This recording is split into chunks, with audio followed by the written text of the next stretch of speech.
Hello बच्चों, आज हम लोग कुछ इंपॉर्टेंट एमसीक्यू डिस्कस करेंगे। टॉपिक है मॉलिक्यूलर बेसिस ऑफ इनहेरिटेंस। चलिए स्टार्ट करते हैं। पहला क्वेश्चन है, DNA style nucleotides are linked together. जो न्यूक्लियोटाइड होता है किसका बना होता है बेटा? शुगर, बेस और फास्फेट का। और जो न्यूक्लियोसाइड है शुगर और बेस का बना होता है। डीएनए में डिफरेंट तरह के बॉन्ड्स होते हैं, वो आगे डिस्कस करेंगे।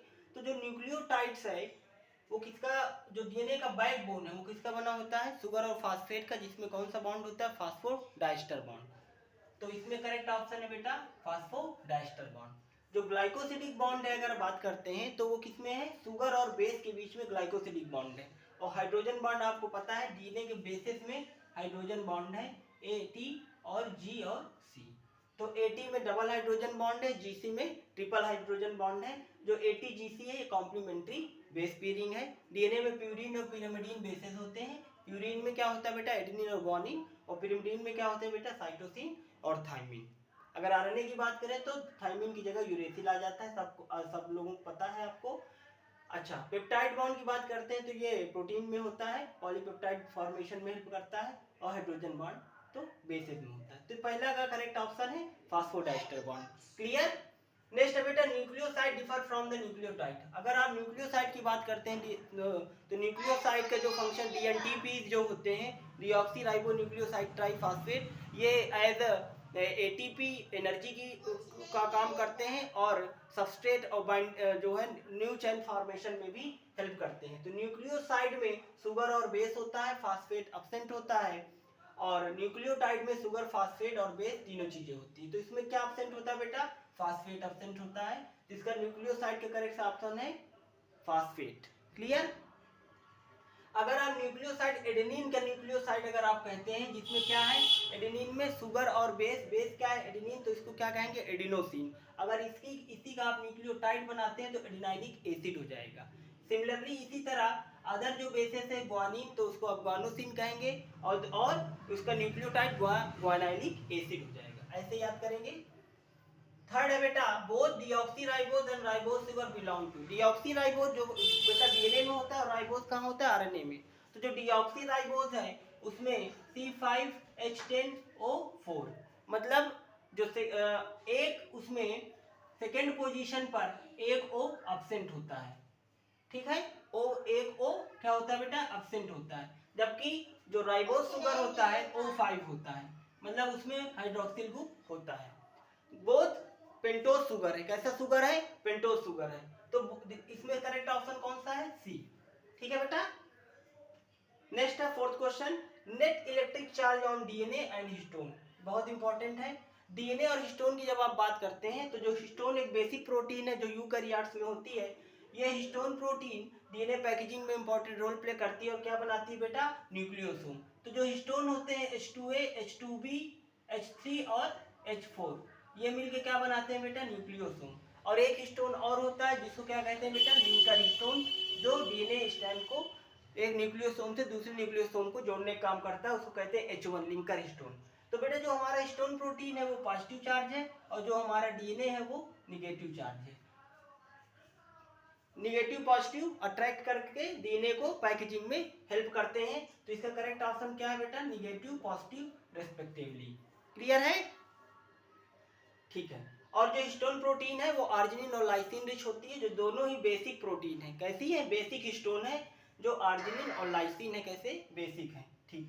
नेक्स्ट है पांचवा, which of the following true respect to AUG. AUG बेटा क्या है? ये इनिशिएशन कोडान है। कैसा कोडान है? इनिशिएशन। अगर आप टर्मिनेशन की बात करते हैं तो तीन कोडान होते हैं, यूएए, यूएजी और यूजीए। ये तीनों क्या है बेटा? Termination codon.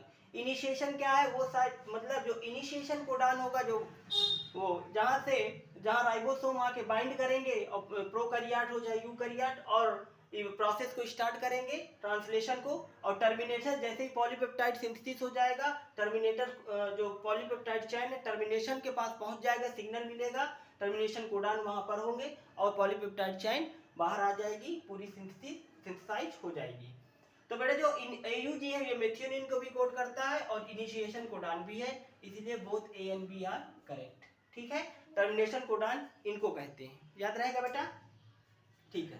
Regard the mature mRNA in eukaryote. अगर आप मेच्योर एमआरएनए की बात करते हैं, मेच्योर एमआरएनए जब एमआरएनए प्रोसेस जब यूकैरियोट में ट्रांसक्रिप्शन की प्रोसेस होती है, तो जो ट्रांसक्रिप्शन में यूकैरियोट में different RNA polymerase first second and third अलग अलग आरएनए बनाते हैं।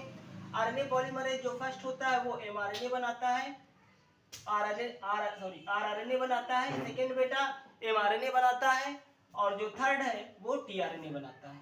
ठीक है, अलग अलग आरएनए बनाएंगे, जब अलग अलग आरएनए बनाएंगे। और जो मेच्योर एमआरएनए है, जब एमआरएनए सिंथेसिस हो जाता है तो यूकैरियोट में, तो ये कहाँ चला जाता है? पोस्ट ट्रांसक्रिप्शनल मॉडिफिकेशन में। कहाँ चला जाता है? पोस्ट ट्रांसक्रिप्शनल मॉडिफिकेशन, जिसमें 5 प्राइम पे कैप लगता है, 3 प्राइम पे टेल लगता है, और रिमूवल ऑफ इंट्रॉन्स। इंट्रॉन्स क्या हो जाते हैं बेटा? रिमूव हो जाते हैं। ठीक है, तो इसके रिस्पेक्ट में करेक्ट आंसर कौन सा है? Exon appear but introns do not appear. Exon बेटा क्या है? एक्सॉन कोडिंग रीजन है, और जो इंट्रॉन्स होते हैं वो नॉन कोडिंग रीजन होते हैं। यूकैरियोट की बात करें तो एक्सॉन इंट्रॉन्स दोनों होते हैं। यूकैरियोट में केवल 2% ही रीजन डीएनए का क्या होता है? प्रोटीन सिंथेसाइज करता है, जबकि रेस्ट ऑफ द रीजन होता है वो प्रोटीन सिंथेसाइज नहीं करता है, नॉन कोडिंग होता है। ठीक है, अगला क्वेश्चन है बेटा, 7वां क्वेश्चन है, which step catalyzed by RNA polymerase in transcription। RNA polymerase की बात करते हो ट्रांसक्रिप्शन में, अगर आप प्रोकैरियोट की बात करते हो तो जो इनिशिएशन जब स्टार्ट होता है तो सिग्मा आता है अलॉन्ग विद आरएनए पॉलीमरेज। अकेला आरएनए पॉलीमरेज इनिशिएशन स्टार्ट नहीं कर सकता है। जैसे ही 8 से 10 बेस पेयर ऑफ राइबोन्यूक्लियोटाइड जुड़ जाते हैं आरएनए में, तो इलॉन्गेशन स्टार्ट हो जाता है, और जो सिग्मा फैक्टर है वो रिमूव हो जाता है। जब टर्मिनेशन में रो के पास आरएनए पॉलीमरेज पहुंचता है तो रो और आरएनए पॉलीमरेज तीनों बाहर आ जाते हैं, और क्या बाहर आ जाता है? फुली सिंथेसाइज्ड एमआरएनए भी बाहर आ जाता है। तो जो आरएनए पॉलीमरेज है इनिशिएशन में भी रोल प्ले करता है, इलॉन्गेशन में भी रोल प्ले करता है, और सिग्मा में भी। इनिशिएशन फैक्टर के साथ कौन होता है? सिग्मा उसको कहते हैं, और इसमें बेटा रो होता है। तो ये termination rho, initiation sigma, elongation are, तीनों इसमें ये वाला ऑप्शन करेक्ट है। ठीक है बेटा, नेक्स्ट है फंक्शन ऑफ आरएनए इज। जब आरएनए की फंक्शन की आप बात करते हैं तो आरएनए हमने बताया डिफरेंट तरह के होते हैं, डिफरेंट टाइप्स के होते हैं। एमआरएनए भी है, आरआरएनए भी है, टीआरएनए भी है, एचएनआरएनए भी है, एसएनआरएनए भी है, एसएनओआरएनए भी है। बहुत तरह के आरएनए होते हैं, सबका अलग अलग फंक्शन है।